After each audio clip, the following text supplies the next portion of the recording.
সোনারা এই বাড়িতে আর ফিরবে না। ওরা সারা জীবনের মতো এই বাড়ি থেকে ছেড়ে চলে গেছে। সোনার প্রতি যে মায়ের দায়িত্ব তা তুমি ঠিক করে পালন করতে পারো নি দীপা। সোনা মা আমার কাছে একবার না একদম আসবে না, তুমি আমার কাছে একদম না। তুমি দূরে থাকো, বাবা কাঁদছে, আমিও কাঁদছি, সব তোমার জন্য।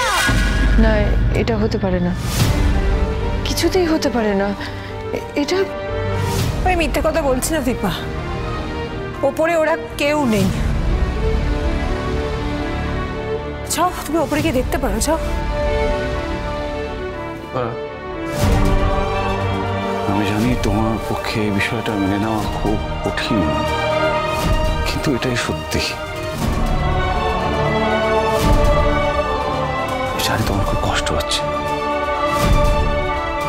কিন্তু আমার মনে হয় কি জানো, একবার ওই মানে সোনা শান্ত হয়ে যাক, আর একটু ঠিক হোক, দেখবে সূর্য আবার ফিরে আসবে ওকে নিয়ে। হ্যাঁ দিদি, সরি, আমার খুব খারাপ লাগছে তোর জন্য। তোর সাথে কেন এরকম বারবার? আমি সোনার মা, আমাকে না জানিয়ে ওরা চলে গেল। সোনা, আমার ডাক্তারবাবু এটা কি করে করলেন? দাদার লেখা চিঠিটা পড়বে না বৌদিদি?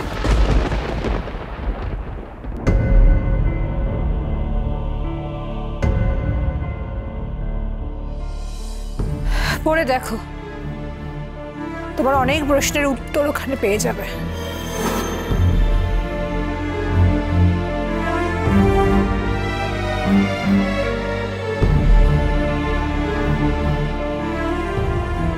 আমাকে ক্ষমা করো দীপা, আর পারলাম না সামলাতে, হেরে গেছি আমি। ভালোবাসার প্রতিশ্রুতি আমি রাখতে পারিনি।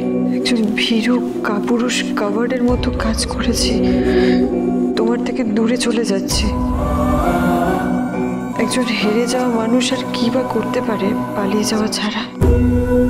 রূপাকে হারালাম, তোমাকেও হারালাম, কিন্তু এই হেরে যাওয়ার ডক্টর সূর্য সেনগুপ্ত তার সোনাকে হারাতে দেবে না।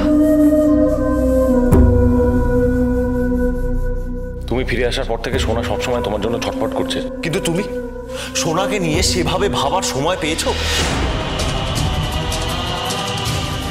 সোনা নিজেকে খুঁজে পাবে, সবকিছু ভুলে আবার সুস্থভাবে নতুন করে বাঁচবে। তুমিও এটাই চাও আমি জানি, কিন্তু এখানে থেকে গেলে আমি আর তুমি আমাদের আরেকটা মেয়েকেও হারাতাম।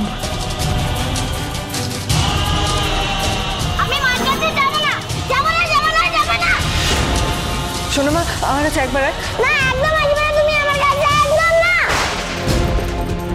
রূপাকে হারিয়ে ফেলে আমি তোমার কাছে অপরাধী। এরপর সোনার কিছু হয়ে গেলে তুমি আমাকে ক্ষমা করতে না। তবে শুধু তুমি কেন, আমিও আমাকে ক্ষমা করতে পারতাম না। তাই ঠিক করলাম বাবা হওয়ার অন্তত দায়িত্ব পালন করি। হাজবেন্ড হয়ে তো সেভাবে কিছুই করতে পারিনি, কোনোদিনও পারিনি তোমাকে ভালো রাখতে দিবা। পারলে ক্ষমা করে দিও আমার।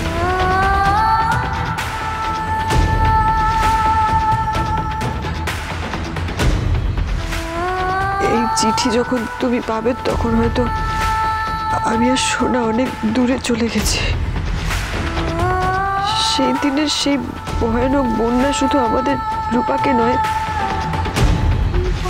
আমাদের জীবনের সবকিছু ভাসিয়ে নিয়ে গেছে।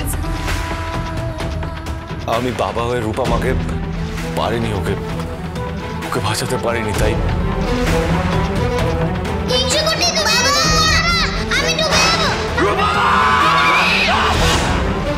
তোমার আমার জীবনটা শুরু হয়েছিল রূপকথার মতো, কিন্তু এখন দুঃস্বপ্ন ছাড়া আর কিছুই নেই। যেন কোনো অভিশাপ বয়ে নিয়ে চলেছি আমরা। আমাদের শান্তি নেই। আর এমনই ভাগ্য আমাদের, যতবার আমি আর তুমি এক হতে গেছি জীবন আমাদের আরো দূরে সরিয়ে দিয়েছে।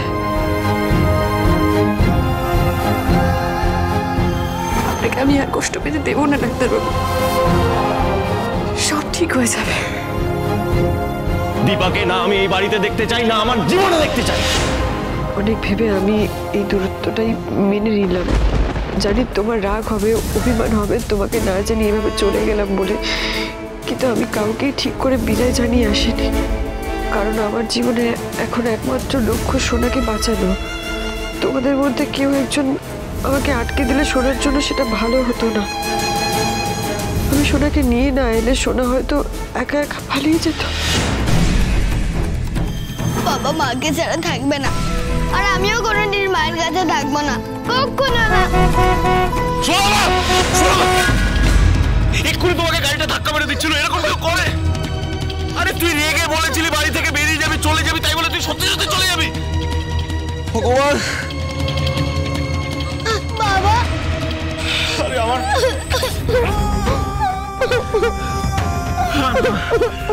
শোনো মা, আমার মা, মা কেন এরকম করছো? মা কি হয়েছে তোমার, কেন এরকম করছো? প্রথমের মতো যদি আমি হারিয়ে যেতাম তবে তোমরা আমার কথা ভাবতে। শোনা, একদম এসব কথা বলবে না, আর কখনো যেন না শুনি তোমার মুখে এসব কথা। তাই তুমি আমাকে এখান থেকে নিয়ে চলো বাবা, প্লিজ।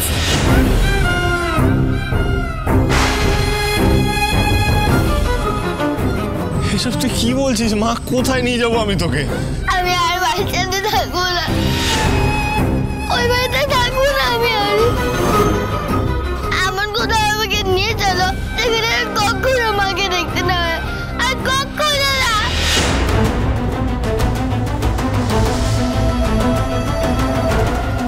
কি বলছিস মা? তুই তোর মাকে দেখতে চাস না? আমি তো জানি তোর মা তোকে কত ভালোবাসে, তুই তোর মাকে কতটা ভালোবাসিস, সবসময় তোর মাকে তুই মিস করিস, চোখে হারাস। সব কেন বলছিস মা? মা আমাকে ভালোবাসে না, মা আমার কথা একদম ভাবে না। মা এরকম বলতেন, মা তোমায় খুব ভালোবাসে। মা তোমায় খুব ভালোবাসে। আচ্ছা আমি বুঝতে পারছি, মা নিশ্চয়ই এমন কিছু তোমাকে বলেছে বা এমন কিছু করেছে যার জন্য তুমি খুব কষ্ট পেয়েছো। আচ্ছা আমি তোমার ওই মায়ের সাথে কথা বলবো, আমি মাকে খুব বকে দেবো, আর কখনো কষ্ট দেবে না। আমি কথা ছাড়ো, ছাড়ো তুমি আমাকে। কেন করছো এরকম? আই প্রমিস ইউ, মাকে আমি বকে দেবো, তোমার সামনে বলবো, তোমার সামনে বকবো মাকে। মা আর কষ্ট দেবে না তোমাকে। আমার কথা শুনে এরকম মার কাছে গেলে যাও, আমি যাচ্ছি। শোনা, কোথায় যাচ্ছিস তুই? আমাকে ছেড়ে কোথায় যাবে তুমি? তুই থাকতে পারবি আমাকে ছাড়া? দাদু ভাই, দিদি ভাই, পিপি, কাকাই, কাকিয়া সবাইকে ছাড়া তুই থাকতে পারবি? বল, কোথায় যাবি তুই? শুধু তুমি আমার সঙ্গে থাকলেই হবে, আমার আর কাউকে চাই না, কাউকে না। হে ভগবান, আমি কি করবো আমি এখন? হে ভগবান! বাবা, আমাকে তুমি বাঁচাবে না বাবা, প্রথমের মতো তুমি আমার হাত ছেড়ে দিও না বাবা, প্লিজ বাবা, প্লিজ আমাকে বাঁচাও। দীপা, সোনাকে আমায় বাঁচাতে হবে। আমি তোমাকে কোনো দোষ দিচ্ছি না, কিন্তু আমি একটা সত্যি বুঝতে পেরেছি, তুমি যতটা রূপার মা হয়ে উঠতে পেরেছো সেভাবে সোনার মা হয়ে উঠতে পারোনি। জীবনের 5টা বছর সোনাকে আগলে রেখেছিলাম আমি, তেমন করে আগলে রাখবো সোনাকে সারা জীবন। আমি ওর বাবা, আমি ওর মা। সোনা মা আমার কাছে ও যখন চাইছে ওর কাছে এসো না, ওর ভালোর জন্য এখান থেকে যাও। জানি না দীপা আর কোনোদিনও আমাদের দেখা হবে কিনা, কিন্তু আমি কথা দিলাম আমি সোনাকে কোনোদিন হয়তো ঠিক বোঝাতে পারবো যে ওর মা ওকে কতটা ভালোবাসতো। ও জানবে ওর মা ওকে বাঁচাতে নিজের জীবনটাও দিতে পারে। এবার কি আমি প্রথমের মতো মরে যাব? ভয় পাস না সোনা মা, কিচ্ছু হবে না। মাও যদি মরে যায় তাও তোদেরকে বাঁচাবে। শেষবারের মতো তোমাকে কিছু অনুরোধ করছি, তুমি আমাদের খোঁজ করো না। বাড়ির সবাইকেও আমার এই একটাই কথা বলার, তুমি বলো তোমার ডাক্তার